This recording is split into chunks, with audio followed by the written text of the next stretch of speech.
In June of 1864, a man who believed he was the younger brother of Jesus Christ died in a besieged palace, and with him died a kingdom that had stretched across territory larger than France and Germany combined. His death marked the end of the bloodiest civil war in human history, a conflict that consumed between 20 and 30 million lives over 14 years. Yet if you ask most people in the Western world to name the deadliest wars of the 19th century, they'll struggle to recall this catastrophe at all. The Taiping Rebellion remains one of history's forgotten earthquakes, a conflict that reshaped China, bankrupted an empire, and set in motion political forces that would echo for more than a century. Understanding why it happened, how it unfolded, and why we've forgotten it reveals uncomfortable truths about systemic collapse, revolutionary violence, and the stories we choose to tell about the past. To understand how personal madness became political earthquake, we need to begin in the 1840s, when the Qing Dynasty was displaying all the symptoms of terminal decline while still projecting an illusion of permanence. On paper, the Qing ruled over the world's most populous empire, a civilization with thousands of years of continuous history and a bureaucratic system that had outlasted dozens of European kingdoms. But beneath this facade, the entire system was collapsing under pressures it could neither understand nor control. The numbers tell part of the story. Between 1700 and 1850, China's population had exploded from roughly 150 million to over 430 million people. This wasn't accompanied by corresponding innovations in agriculture, manufacturing, or administration. The same amount of arable land now had to feed 3 times as many mouths. The same tax system had to extract revenue from an economy stretched to breaking point. Meanwhile, corruption had hollowed out the state from within. Tax collectors kept most of what they collected. Provincial officials purchased their positions and needed to recoup their investments.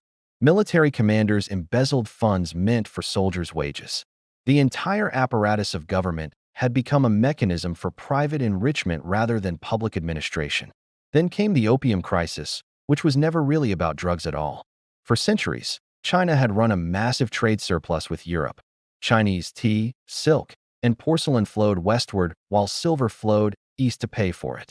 British merchants found themselves bleeding precious metal to satisfy European demand for Chinese goods, and they discovered the perfect solution in opium grown in British India.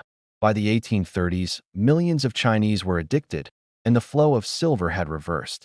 The metal that formed the basis of China's tax system and monetary policy was now draining out of the country at a catastrophic rate. When the Qing government tried to stop the trade, Britain went to war to protect it. And in the First Opium War of 1839 to 1842, Chinese forces were crushed by British steam-powered warships and modern artillery. The psychological wound cut deeper than the military defeat. For centuries, China had conceived of itself as the Middle Kingdom, the center of civilization, surrounded by barbarians who came to pay tribute and learn from Chinese superiority. Now these barbarians had sailed up Chinese rivers and dictated terms at gunpoint. The treaty that ended the war forced China to pay massive indemnities, open ports to foreign trade, and cede Hong Kong to Britain. The emperor who had ruled by divine mandate had been humiliated by a small island nation on the other side of the world. If the mandate of heaven was real, it seemed to be slipping away. Into this world of economic desperation, military humiliation, and systemic dysfunction came Hong Xiuquan, a man whose personal failures would intersect with national crisis to produce catastrophe. Hong was born into a Hakka family in Guangdong province in 1814, a minority ethnic group within Han Chinese society, which meant he started life with limited prospects. But he was intelligent, and in a Confucian system that claimed to value merit over birth, there was theoretically one path upward, the imperial examination system. These examinations were simultaneously China's greatest strength and its most profound source of frustration. In theory, they represented pure meritocracy. Any man, regardless of birth, could study the Confucian classics, sit for the examinations, and if successful, enter the scholar gentry class that administered the empire. In practice, the system was brutal and arbitrary. Examinations were held only once every 3 years. Thousands of candidates competed for handfuls of positions. The essays had to conform to rigid stylistic requirements that had nothing to do with administrative competence. Success brought wealth, prestige, and power. Failure meant returning to your village in disgrace, having wasted years of study and your family's resources. Hong Xiuquan took the provincial examinations 4 times between 1828 and 1843. He failed every time. After the third failure in 1837, he suffered what we would now recognize as a severe nervous breakdown. He experienced vivid hallucinations lasting several weeks. He saw himself ascending to heaven, meeting a bearded old man who gave him a sword and told him to slay demons. He saw a middle-aged man who called him younger brother and taught him how to fight evil spirits. He saw himself battling demons who had taken over the world. At the time, Hong's family nursed him back to physical health and he returned to teaching, but the visions haunted him. In 1843, after his fourth and final failure at the examinations, he came across a set of Christian missionary tracts he had received years earlier after his second failure. As he read them, everything clicked into place. The bearded old man was God. The middle-aged man was Jesus Christ. Hong was Jesus' younger brother, sent to earth to establish the heavenly kingdom and destroy the demons who had corrupted China. The demons were the Manchu Qing Dynasty itself, foreign rulers who had conquered China in 1644 and perverted the proper order of heaven. From a psychological standpoint, Hong's transformation follows a pattern we see repeatedly in history. Personal humiliation in a shame-based culture, especially repeated failure in a system that promised meritocracy but delivered arbitrary rejection, creates a psychological wound that demands meaning. The examination system was particularly cruel because it told people their worth could be objectively measured, then demonstrated that most of them had no worth at all. Hong's visions provided a narrative that transformed personal failure into cosmic significance. He hadn't failed the examinations because he was inadequate. He had failed because heaven had a greater purpose for him. His suffering had meaning. His humiliation had been preparation for divine mission. This pattern repeats across cultures and centuries. Adolf Hitler's rejection from art school and subsequent years of poverty in Vienna. Osama bin Laden's alienation from Saudi elite society and sense of betrayal by American foreign policy. These aren't excuses for the violence that followed, but they reveal something important about how radical movements begin.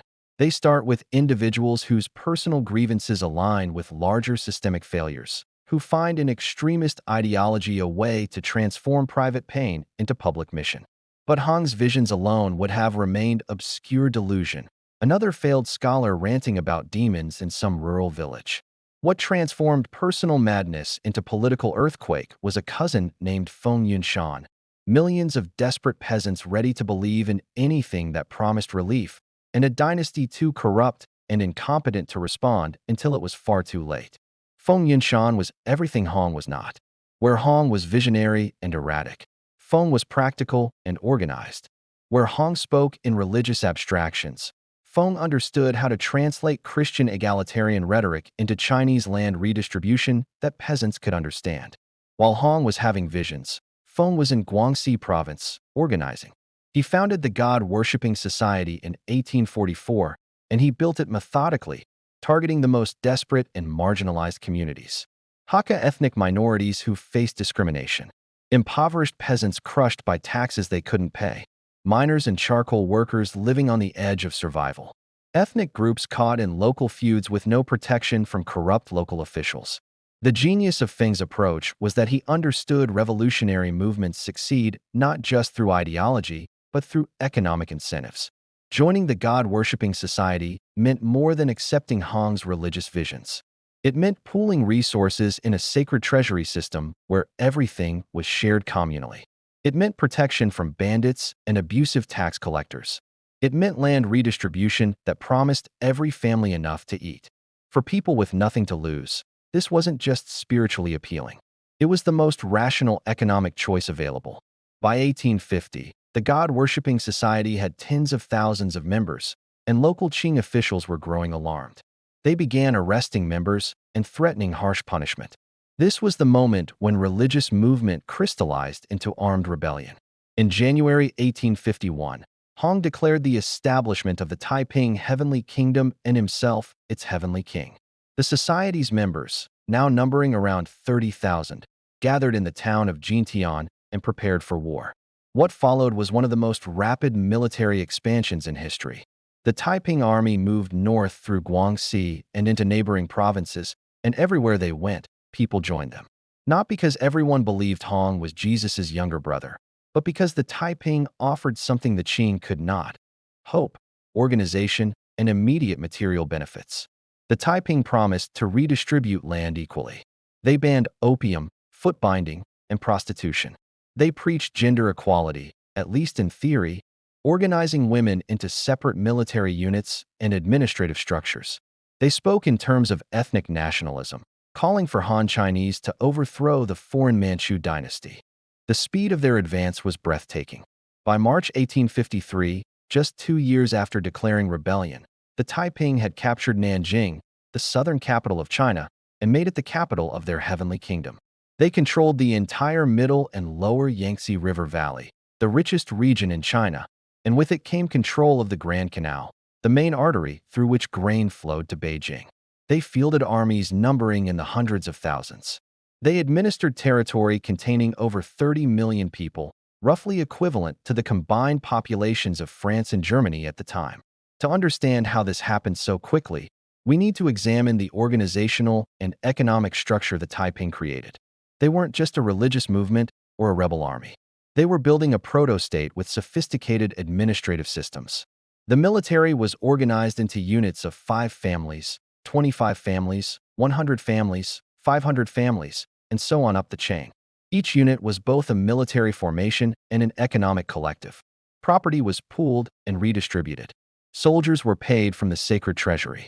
Women were organized into parallel structures, at least initially, with female military units and female administrative officers. This structure can be compared to several revolutionary movements across history and culture.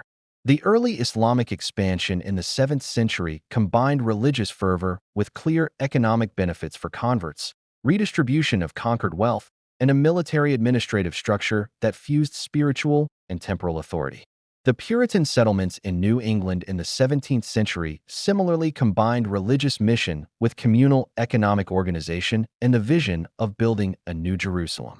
Even modern movements like ISIS in Syria and Iraq followed similar patterns, synthesizing religious ideology with state building, offering clear economic incentives, and creating a sense of belonging and purpose for marginalized populations. The Taiping also understood financial warfare in ways that modern audiences might find surprisingly sophisticated. By capturing the Yangtze Delta, they controlled not just territory but revenue. These were the richest agricultural lands in China, the centers of silk and tea production, the hubs of internal trade. They established their own tax system, minted their own currency, and disrupted Qing government finances in ways that went far beyond battlefield victories. Control of the Grand Canal meant they could choke off grain supplies to Beijing, turning geography into strategic leverage. But perhaps most importantly, they understood something about human behavior that successful revolutionary movements throughout history have exploited: the commitment escalation trap. Once you've joined a rebellion, burned your village's tax records, and killed a Qing official, there's no going back. The Taiping's early military strategy deliberately forced new recruits to commit acts that made reconciliation with the Qing impossible. You either won or you died. This eliminated the possibility of defection and ensured absolute commitment. By 1853, the Taiping seemed unstoppable. They controlled territory equivalent to major European powers. Their armies had defeated Qing forces repeatedly. They had established a functioning government in Nanjing with courts, ministries, and taxation systems. They had articulated an ideology that combined religious fervor with social revolution, and millions of people had accepted it, or at least accepted its material benefits. But revolutionary movements face a universal problem that transcends culture and era: the transition from destruction to construction, from prophecy to governance, from movement to state. In Nanjing, the contradictions inherent in the Taiping vision began to manifest almost immediately. Hong Xiuquan, the visionary who had sparked the rebellion, proved utterly unsuited for governance. He withdrew into religious fantasy, spending his days writing increasingly bizarre theological tracts and communing with heaven. Real power devolved to his subordinates, particularly Yang Xiuqing, the Eastern king, who claimed to speak with the voice of God the Father himself. The governance paradox the Taiping faced is one that recurs throughout revolutionary history. Revolutionary ideals that inspire people to overthrow the old order rarely translate into effective administration. The French Revolution's promise of liberty, equality, and fraternity devolved into the terror. The Russian Revolution's vision of worker control became Stalinist dictatorship. The Iranian Revolution's promise of Islamic justice became theocratic repression. The pattern repeats because destroying is easier than building, and the skills required for each are fundamentally different. The Taiping's economic policies demonstrate this clearly. They had promised equal land redistribution, with every family receiving enough land to feed itself. In theory, this was perfect communism, from each according to ability to each according to need. In practice, it was an administrative nightmare that ignored basic economic incentives. Who would produce surplus if surplus was confiscated? Who would innovate or take risks if all rewards were pooled? Why work harder if harder work brought no additional benefit? Agricultural productivity in Taiping territory collapsed. The sacred treasury system, which had worked when the movement was small and mobile, broke down when applied to tens of millions of people across hundreds of miles. Meanwhile, power struggles consumed the leadership. Yang Xiuqing, claiming to speak for God, began challenging Hong's authority. In late 1856, this came to a head when Yang demanded Hong prostrate himself before God's voice, effectively demanding the heavenly king acknowledge a subordinate as his superior. Hong's response was characteristically extreme. He ordered Wei Chonghui, the northern king, to return to Nanjing and purge Yang's faction. What followed was a bloodbath. Yang, his family, and between 20 and 30,000 of his supporters were massacred over several days in the city. Wei was then executed for excessive brutality, along with his supporters. Shi Dakai, the most capable Taiping general, fled Nanjing with 100,000 troops, leaving the Heavenly Kingdom militarily crippled. This internal bloodletting in 1856 revealed something crucial about revolutionary movements. They tend to devour themselves. The same absolutist thinking that makes them effective at destroying the old order makes them incapable of tolerating dissent or ambiguity in the new one. The same us versus them mentality that unifies them against external enemies turns inward once external threats recede. The same leader worship that mobilizes masses creates zero-sum competition for the leader's favor. Robespierre and the Jacobins, Stalin's purges, Mao's Cultural Revolution, Khomeini's executions of former revolutionary allies. The pattern repeats because it's built into the structure of movements that claim absolute truth and absolute authority. While the Taiping were consuming themselves in Nanjing, the Qing Dynasty was adapting in ways that would prove decisive. The traditional imperial armies had been worse than useless against the Taiping.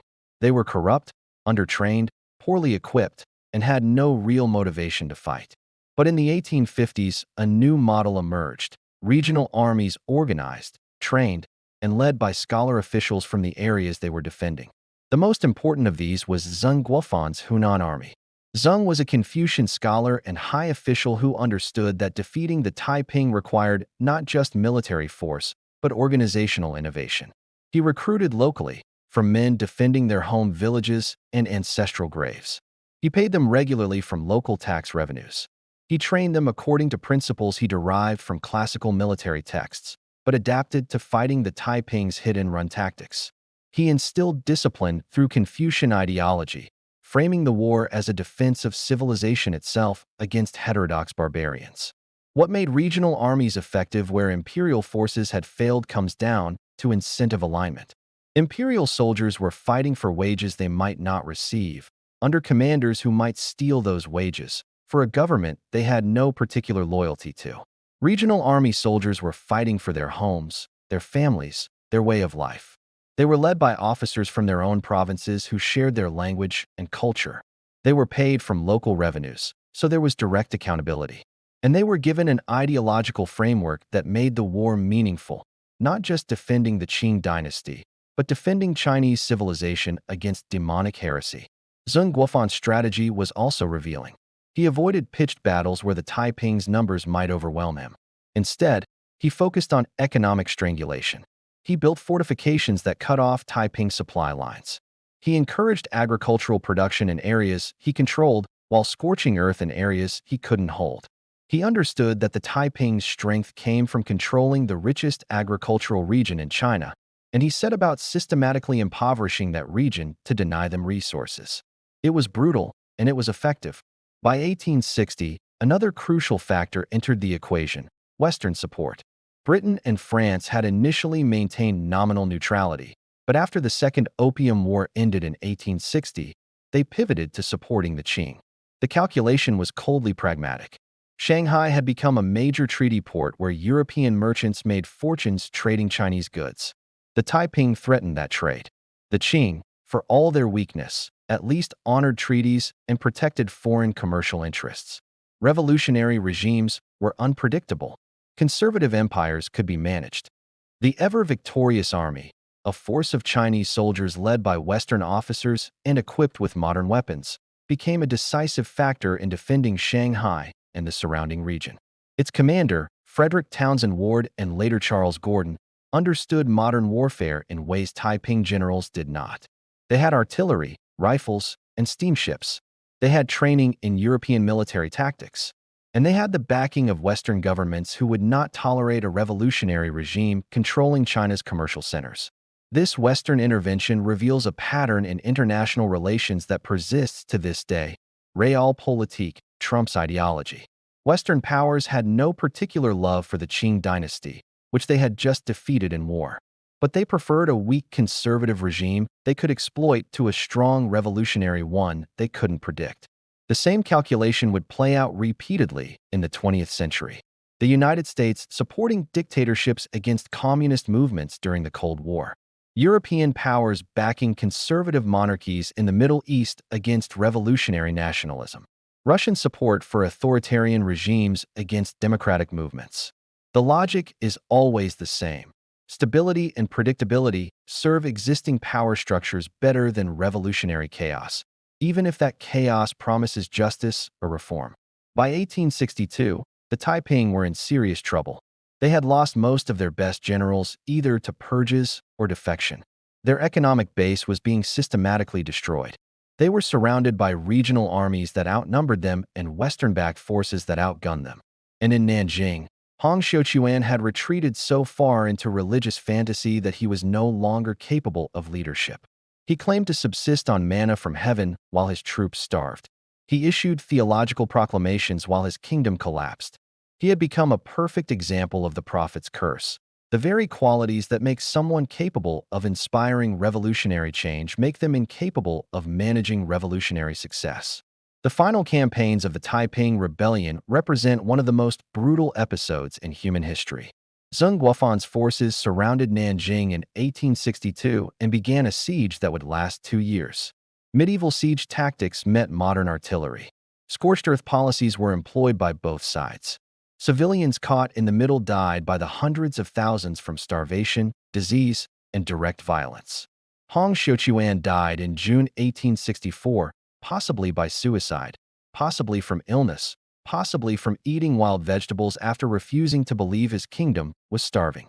In July, Qing forces breached Nanjing's walls and massacred virtually everyone inside. Estimates of deaths in the final assault range from 100,000 to several 100,000 people. Zheng Guofan reported that not a single Taiping soldier surrendered. Now we need to confront the numbers, because they're almost impossible to comprehend. The Taiping Rebellion killed between 20 and 30 million people over 14 years. To put this in perspective, World War I killed roughly 17 million people. World War II killed approximately 75 million. The Taiping Rebellion was more deadly than the former and nearly half as deadly as the latter, and it happened in a shorter span of time, in a smaller geographic area, with pre-industrial weapons.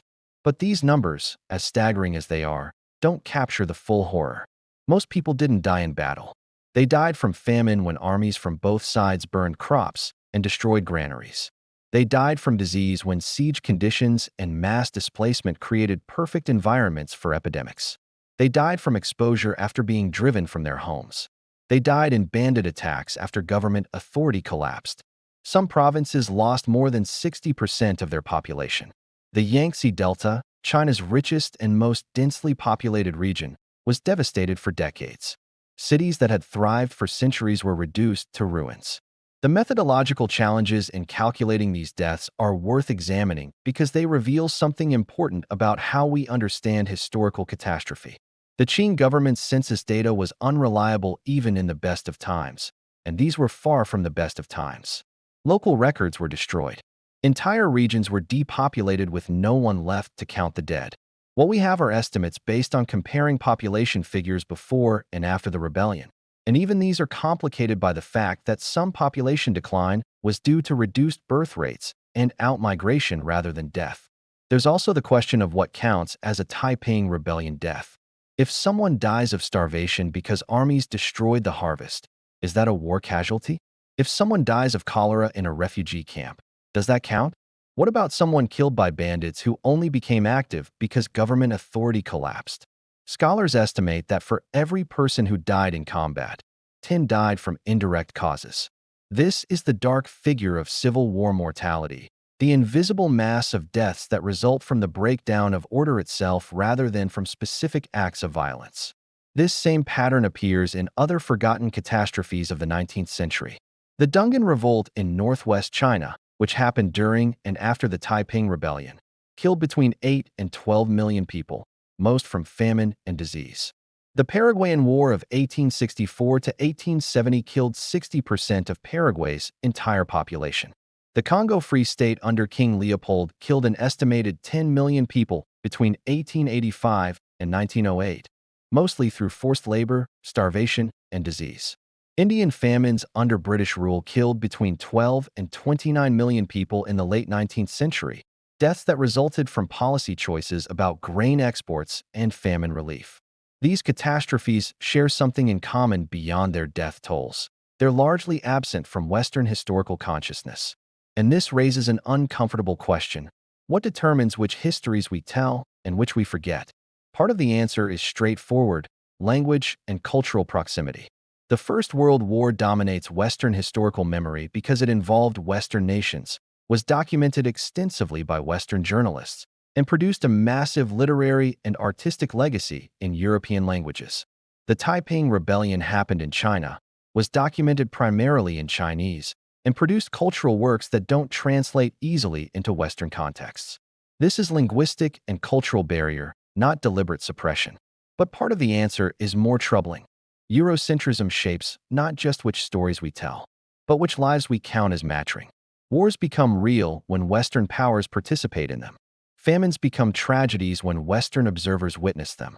Suffering becomes historically significant when it can be narrated through frameworks Western audiences understand. This isn't conscious conspiracy but unconscious bias, the accumulated weight of whose stories get funded, published, taught, and remembered. There's also what we might call the media effect. The wars we remember are the wars that were documented by technologies and institutions that preserved and disseminated their stories. World War I had photography, film, mass circulation newspapers, and eventually a flood of memoirs and novels. The Taiping Rebellion had woodblock prints, official government records, and oral histories that mostly remained local. By the time Western historians became interested in the Taiping Rebellion, most of its witnesses were dead, its records were scattered or destroyed, and the cultures that might have preserved its memory had been transformed by subsequent catastrophes. The Taiping Rebellions, and in 1864, didn't restore the old order. It shattered it beyond repair. The Qing Dynasty survived another 48 years, but it was essentially a zombie state, politically alive but incapable of reform or adaptation. The regional armies that had saved the dynasty now controlled their own revenue sources, their own military forces, and their own spheres of influence. The central government had become dependent on foreign loans to survive, which meant surrendering fiscal sovereignty to European banks. The intellectual foundation of Confucian governance had been discredited. If the examination system produced leaders who couldn't prevent catastrophic rebellion, and if Confucian ideology couldn't motivate effective resistance, then what was the point of maintaining them? This crisis of legitimacy drove what historians call the self-strengthening movement, a series of reforms aimed at adopting Western technology while preserving Chinese values. Build modern arsenals and shipyards, but keep Confucian bureaucracy. Train armies in Western tactics, but maintain traditional hierarchy. industrialize the economy, but preserve social structures. It was, to use a later phrase, socialism with Chinese characteristics in reverse, capitalism with Confucian characteristics. The movement failed, not because its proponents were stupid, but because the reforms it proposed were internally contradictory. You cannot adopt Western military technology without adopting the industrial base that produces it. You cannot build an industrial base without transforming labor systems and social structures. You cannot transform social structures without challenging traditional hierarchies. And you cannot challenge traditional hierarchies without undermining the very foundation of Confucian governance. The Ottoman Empire faced the same dilemma with its Tanzimat reforms in the 19th century. The Soviet Union faced it in reverse with perestroika in the 1980s. The problem is structural. Systems cannot reform the very foundations that define them. The long-term consequences of the Taiping Rebellion rippled through Chinese history for more than a century. The rise of regional militarism directly led to the warlord era that followed the Qing collapse in 1912.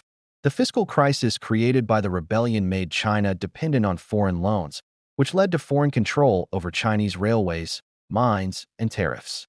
The intellectual crisis drove Chinese reformers and revolutionaries to look toward Western and Japanese models, setting up the ideological conflicts that would define the 20th century.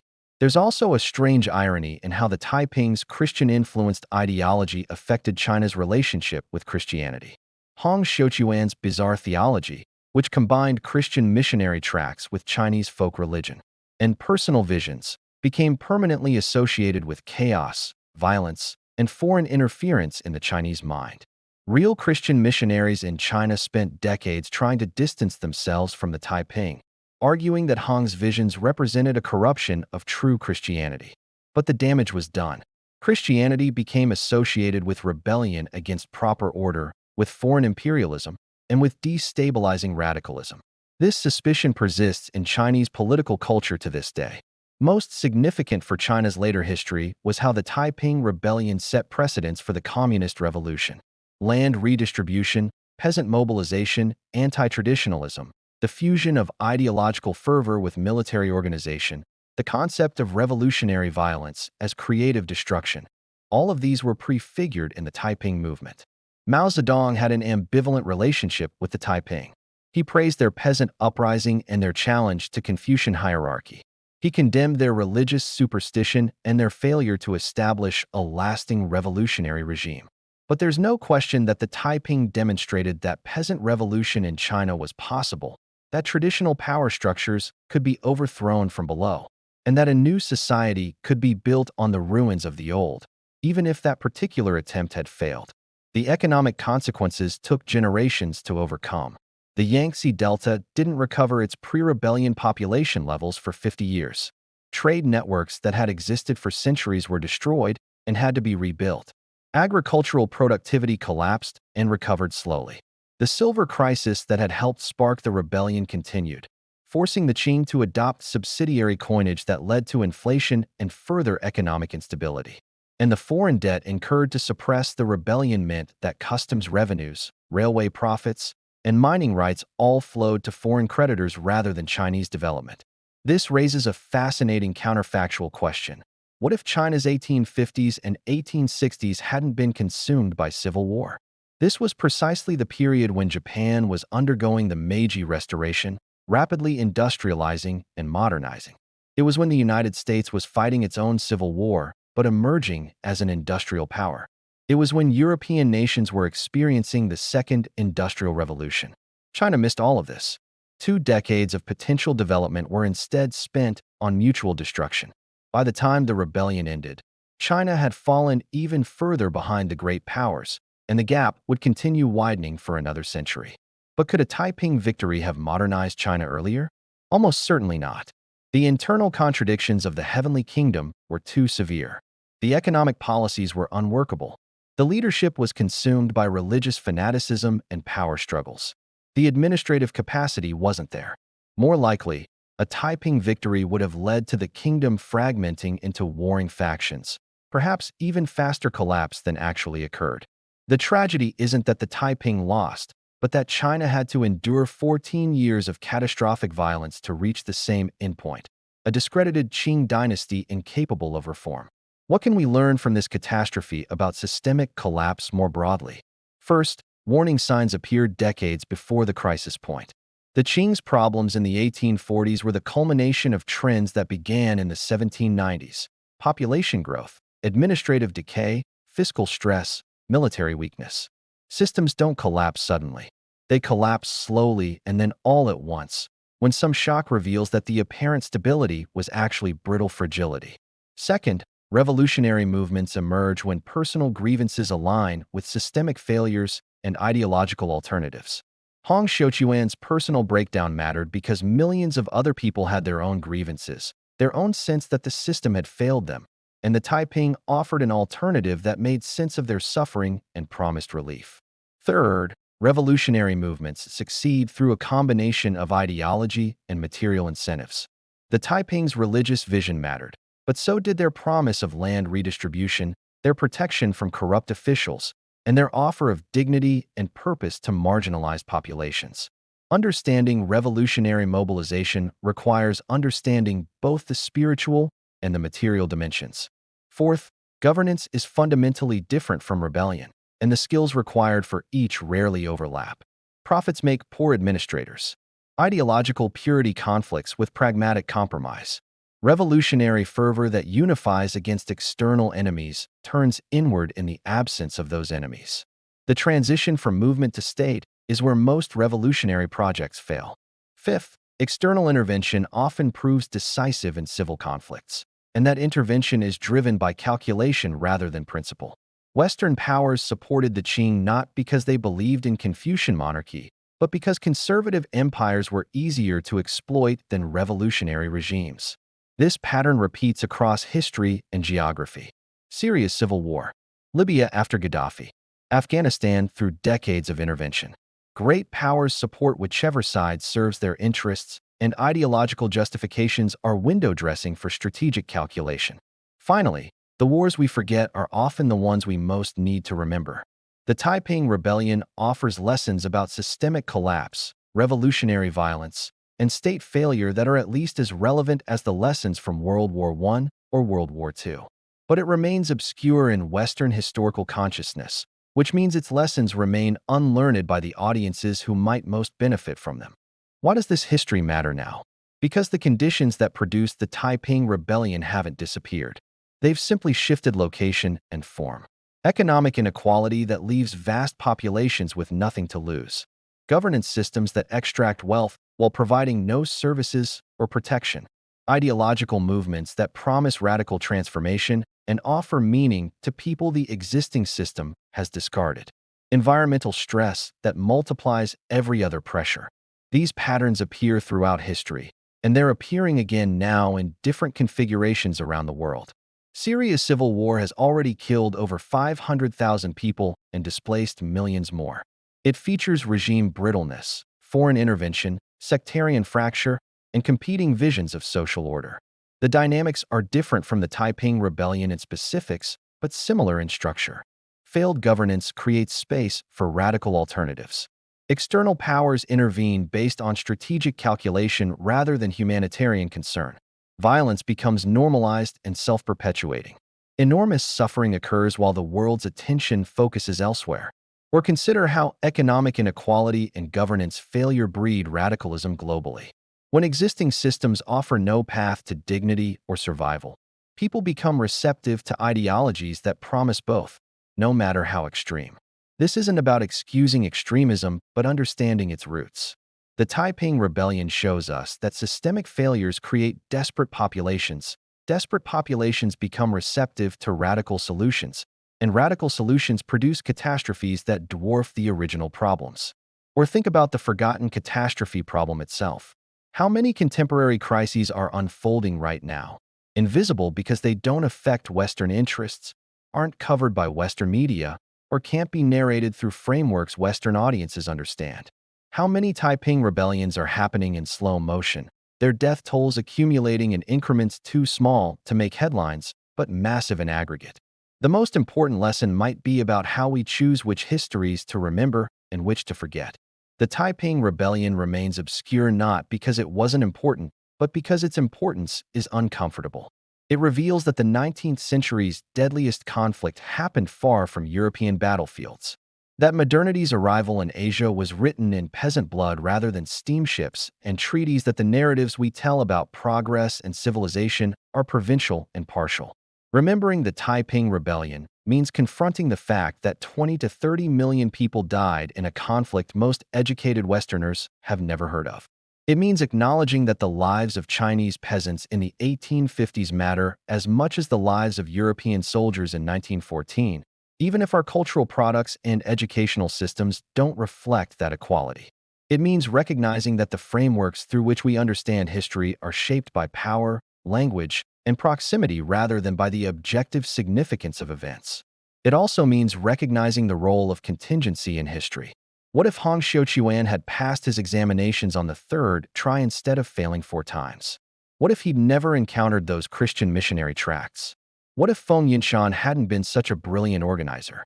What if Yang Xiuqing hadn't claimed divine authority and triggered the 1856 purge? Any of these small changes might have prevented the entire catastrophe, or at least altered its course. But they didn't happen, and 30 million people paid the price. The Taiping Rebellion didn't just kill more people than World War I. It killed the illusion that ancient empires could resist modernity through inertia alone. It proved that systemic rot, when combined with ideological fervor and economic desperation, produces catastrophes that dwarf conventional wars. It demonstrated that revolutionary movements contain the seeds of their own destruction in their absolutist claims and utopian promises. And it showed that the wars we forget are often the ones we most need to remember. Because forgetting them means ignoring the patterns that produce them, patterns that continue to operate in different forms today. When we study the Taiping Rebellion, we're not engaging in historical curiosity for its own sake. We're learning to recognize the warning signs of systemic collapse, to understand how personal grievance becomes political catastrophe, to see how revolutionary promises curdle into authoritarian reality, and to comprehend how enormous suffering can become invisible when it happens to people whose stories aren't told in languages or frameworks we recognize. 20 to 30 million people died so that we might learn these lessons. They died in battles whose names we don't remember, in famines that left no monuments, from diseases that received no documentation, in a war that historians would later struggle to make visible to audiences who'd never heard of it. The least we can do is remember they lived. The least we can do is learn from how they died. And the least we can do is recognize that right now somewhere in the world the same patterns that produced the Taiping catastrophe are assembling themselves in new configurations, waiting for the right combination of stress and ideology and failure to produce the next forgotten war. The next time you hear death tolls from World War I cited as the paradigm of modern catastrophe, remember the Taiping Rebellion. Remember that the deadliest 19th century conflict happened in China, not Europe. Remember that 30 million deaths can be forgotten if they happen in the wrong place, at the wrong time, to the wrong people. And remember that the stories we choose to tell about the past shape what we're capable of seeing in the present. The Taiping Rebellion remains a secret civil war not because the secret was well kept, but because we've chosen not to look.